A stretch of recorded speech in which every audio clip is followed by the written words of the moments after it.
Hello, and thank you for joining us today. I'm Linda Streiskuth, a member with the League of Women Voters of Kitsap. The League of Women Voters does not support or oppose candidates and works to provide information about candidates and issues before the voters. We're interviewing the candidates that will appear on your primary ballot, which you should receive in the mail mid-July.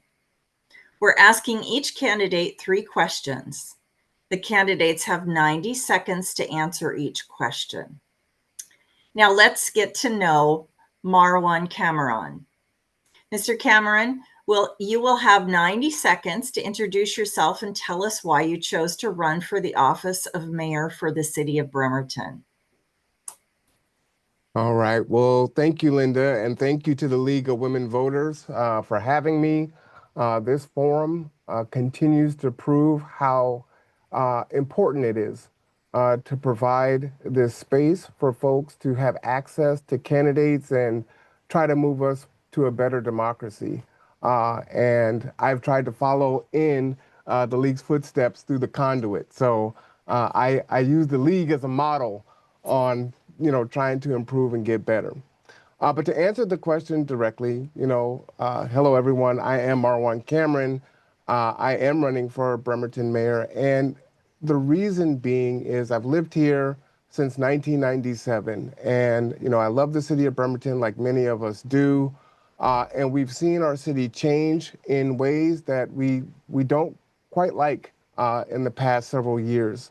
And I believe that there is a way to right that ship and go in a different direction and continue to see Bremerton thrive and grow in a way that's prosperous for us and especially for our children. And so I think at this time that we find ourselves, we're at a precipice where we have to roll up our sleeves and we need to do some really deep thinking and take some pretty serious actions in our community to ensure that Bremerton is going to thrive for decades to come. Thank you. And now for our first question. Please share with us your top priorities or issues that you'd like to address if elected and why you believe they are important for Bremerton. Sure. So the 3 that I'm going to share with you is kind of a multi-pronged attack. So you have to do all 3 together, in my opinion. The first one I would say is economic opportunities. We need jobs. We need careers here in this area. We do have some thriving areas, our shipyard, our education system, and whatnot. But everyone isn't going to go into education or go into the shipyard. We have to consider creating training for the time that we find ourselves in, especially with the onset of AI and obsolescence in careers and fields that is so rapidly eroding, and we're not sure how that's going to happen. One way that we're going to address that is through safety. Substance use disorder is a big issue in the city of Bremerton. Our unhoused is a big issue that a lot of folks are talking about, and of course our affordable housing. And that's again where the job training comes in and the job opportunities are there. Folks without opportunities that feel hopeless tend to turn and find themselves falling through the cracks. The third thing is transportation. A lot has been done for our ferries, but our public transit and our private transit needs to improve. Kitsap Transit or Bremerton is very spread out, and our transportation is not frequent, accessible, or plentiful enough for folks to have a livable wage. Thank you. On to question 2. What specific strategies will you put forward for decreasing homelessness in Bremerton? Please share what services you'll support with funding for the already homeless in Bremerton, and what coalitions or outreach providers will you directly work with to help our homeless neighbors? Sure. So, currently our current mayor and city council are working on making the permitting process easier. I would like to explore creating opportunities for more non-traditional living. Again, as I said before, we need to find some different novel ways to increase our housing stock and to house our folks. We also are finding ourselves in a situation where housing isn't affordable. And so how can families and individuals team up to take on those high costs? So those are some specific things that I really want to address in that way. Two, again, that economic training. Think about Habitat for Humanity on steroids. If we are to train our carpenters, our plumbers, our electricians, our project developments, if we can home grow that, I think we can address many of the issues where we're saying, hey, developers can't afford to come here and build in Bremerton. It's too expensive.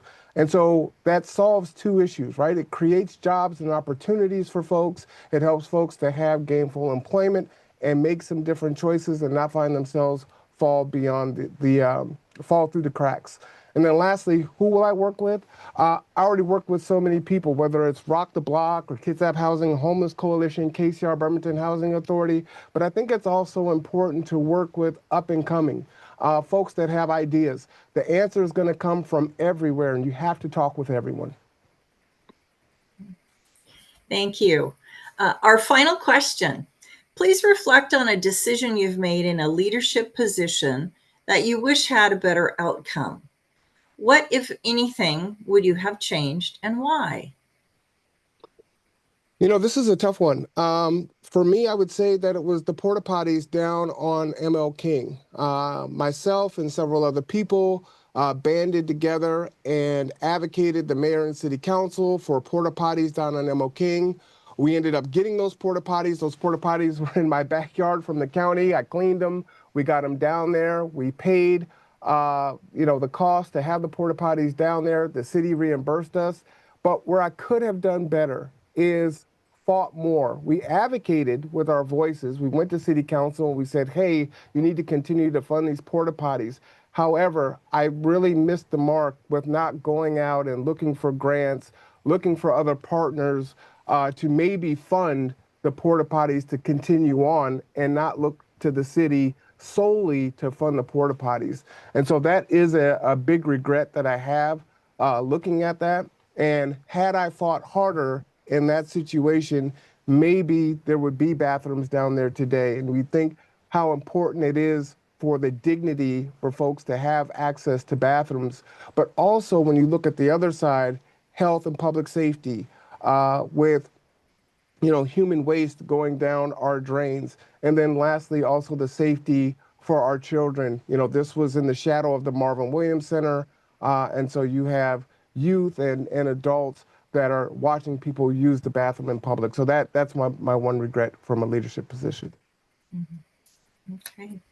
Well, thank you. Thank you, Mr. Cameron, for running for office and for sharing your views with us. I'm Linda Streiskuth. On behalf of the League of Women Voters of Kitsap, thank you, viewers, for watching. Please share this video with other voters, and don't forget to return your ballot by 8 p.m. on Tuesday, August 5th. Thank you. Thank you.